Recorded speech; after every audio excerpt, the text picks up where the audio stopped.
Okay, so you might now be in the position where you think that the money that you need to raise is more than the money that you can raise. Hopefully not, but if you are in that position, I'm here to give you a few tips that I've given to my clients and other folks on how you might cut down your goal.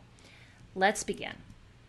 First of all, let's go back to that amazing mission statement we started with and think about what you were really hoping to do when all of this started.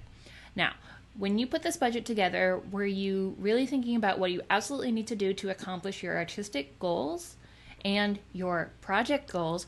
Or are you just thinking, okay, though, this is how things are done? Let's look at these questions. Could part of this project be done more affordably, locally, in-house by you or with a different contractor collaborator without sacrificing the mission statement of the project? Don't forget to shop around. Don't forget to look for people who are local. Please don't forget that you might be able to pay yourself to do something, because you can make this project happen and get paid, and that might be cheaper than outsourcing something to somebody else, and that will both make you money and cost you less money. Ha ha! What a good win. Are any parts of this project nice to have instead of necessary tie-ins to the mission statement? For example, are you printing a hardcover book instead of a softcover book? Are you printing a really wonderful CD with an insert that could just be a nice to have thing that you might not need? Is there something else that is a nice to have? Are you adding a full orchestra that you don't need because your whole goal with the project is just to create a way for people to listen to your songs? Are any of the parts of this project nice to haves instead of necessary tie-ins to your mission statement? So go back and look at that budget and think about it. And are you doing something because you think it's the way people do it, but there is a cheaper DIY way to do it? Remember that we are on Kickstarter or crowdfunding. We are DIY. We are indie. Make sure to not be ashamed of that. Let's find the cool indie way to do it. The next way you might be able to cut down your project is with stretch goals. So what are stretch goals?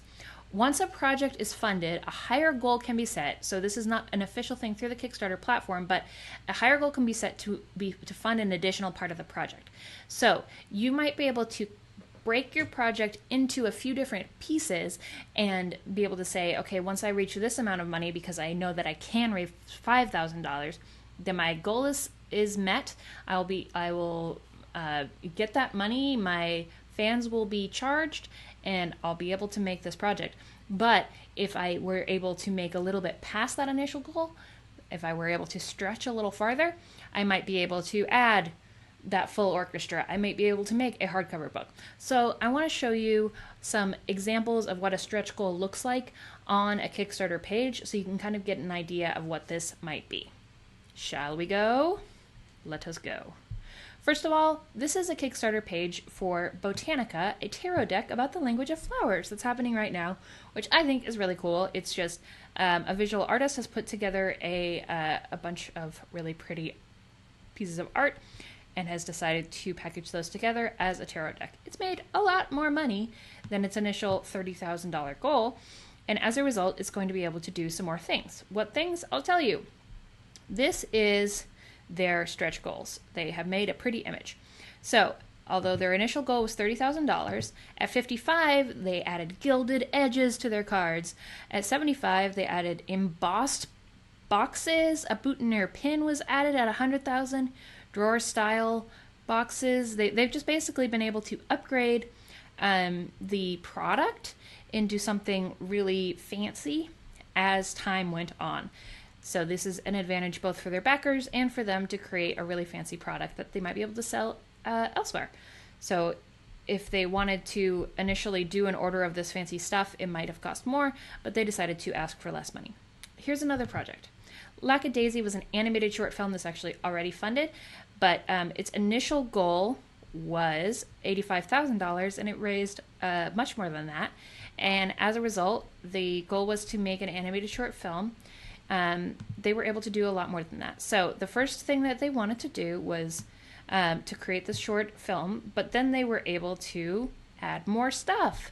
So a Lackadaisy emoji pack, poster sign. So a lot of this stuff was add-ons for the backers, but they were also able to make a music video. Hooray! They were able to create more and more art, which was something that they really wanted to do, make longer videos. And that's something that you can think about as well, like perhaps something that a lot of films do, or web series, is like they fund one episode with their initial goal and then add additional episodes beyond that as further goals.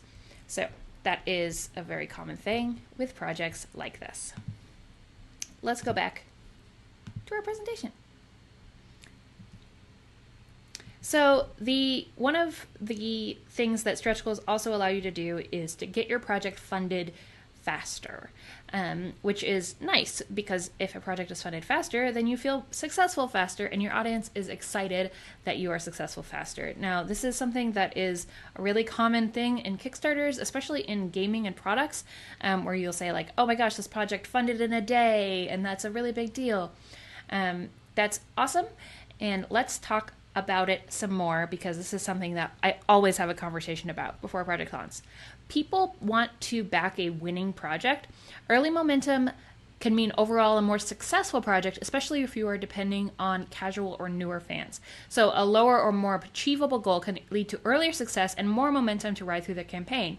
So that might mean, for example, if you asked for $3,000, you might end up making $7,000, whereas if you ask for $6,000, you might only end up making $6,000, which is a really weird catch-22 that I do not like, because it makes it a little harder to plan, but it is a very true thing, and it's a thing about human psychology where people are like, okay, this project is successful, I want to hop on board. So if you are thinking about that, that sounds like something like a gamble that you might be willing to make, or you can crunch your project down through stretch goals into something that can be more modular.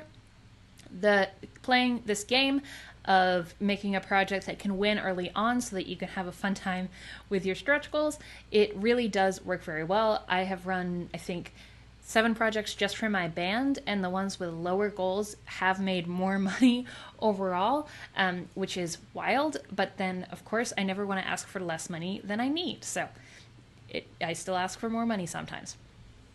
But of course, you will be less stressed out during the month if you've reached your goal, providing that the goal is what you actually need to make. So that is the advantages of doing this lower goal momentum thing. The flip side of the momentum catch-22, as I said, is that some people will lose interest if no longer needed. So whereas the low goal thing is a really good thing if you have a lot of casual fans, or if you're trying to get new people involved in your project, not doing that is pretty bad if your goal is to get people on board that really want to be there because you need them, right? Or maybe even people who are new to Kickstarter who don't understand what stretch goals are. If they see that you're raising money and you've already reached your goal, then they're not going to be like, okay, you need me. They're going to be like, okay, you don't need me anymore, I'm done. So keep that in mind. Think about your kind of audience. You should never ask for less than what you actually need, because there's a chance you will only get what you ask for. This is so important. Sometimes my clients say, well, okay, if you think it's more realistic that I'm going to make $8,000 than $10,000, should I just ask for $8,000? And I say, well, are you going to be happy if you make $8,000? Because you might just make $8,000. Make sure that you're never asking for less than what you actually need to make this project, because you're going to need to make this project. You're going to need to send out your rewards. You're going to need to live with yourself. So never ask for less than what you actually need. And sometimes going for something ambitious is the only way to get there. And going for something ambitious is exciting to people. So don't be afraid of doing that. So how do you get to cut down your budget according to stretch goals? Let's think about it. What items can be initially borrowed or rented instead of purchased? For example, if you're thinking like, okay, I need a brand new microphone to make this album, maybe in your initial budget you say, we're going to borrow this microphone, and then you can add purchasing that microphone as a stretch goal later on. Are some of your collaborators or contractors nice to haves? Like we said, can those be added as stretch goals later? Can additional tracks, chapters, or episodes be separated into their own additional stretch goals instead of being in the initial budget? And are any physical rewards down and upgradable? Like you saw on the botanical tarot cards. They added things to that box. They added a cool gilded edge. Do you have rewards like that where you can start with a less fancy version and make it more fancy as you go along? Another thing I'll say with stretch goals is that when you get into your project, and we will talk about this when we get into marketing, in addition to these like actual things that you want to pay for, you can have stretch goals that are like more fun, experiential things that don't cost anything, and you'll split those in between these more concrete goals so that people don't, they aren't just trying to get excited about the concept of a fancy box. They're getting excited about there's a fancy box, and also there's a cool video of somebody singing a song that I like. So don't worry too much about marketing the stretch goals right now. But if you are thinking like, okay, I can add something on later, that's okay. Then that is how you'll be building these stretch goals. Here's the question: when should you use stretch goals? First of all, your project would still be complete without them. Like I said, you need something that you're still going to be happy with at the end. Number two, you've done the math on your audience. You've done that last module where you looked at the numbers and you thought, okay, we can make the money, we can make this amount of money, we can't make this amount of money. We can make this amount of money quickly and fast, and we might be concerned about making this full amount, so let's see if we can stretch there. Number three, you'll be promoting the project all month with content and posts. You're not going to get stretch goals if you disappear. So make sure you are dedicated to promoting all month. And if you're working with me, of course you are. And the last one here, you're concerned that the momentum will not be possible with a high goal, but you think it will be possible with a low goal. So this is two different things, right? You're worried about momentum with a high goal, but you think there will be momentum with a low goal. That means that you do have an audience, you do have people that will get there with a low goal, and then you do have that additional casual audience or the potential to reach new fans who will see, oh, this is successful, I want to hop on board. So that means your project has some novelty or has some shareable quality, or you do have like a larger casual audience who may not be the people who are like immediately in your friends and family, but do have an excitement about the art you're making and will be able to hop on board and be excited about hopping on board once they see it's successful.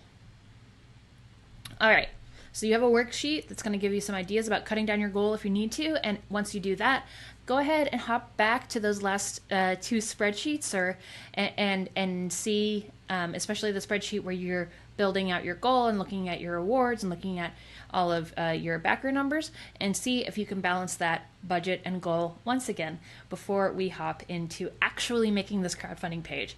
It'll be good to have this money stuff behind you, although we might be dipping back and forth through it. You should have that Kickstarter worksheet, budget goal workbook as something that you can be constantly updating as we go forward, but we'll get this money stuff under our belts, so as we move forward we can do the fun stuff of talking about your creative project and telling your fans all about it. All right folks, thanks for watching.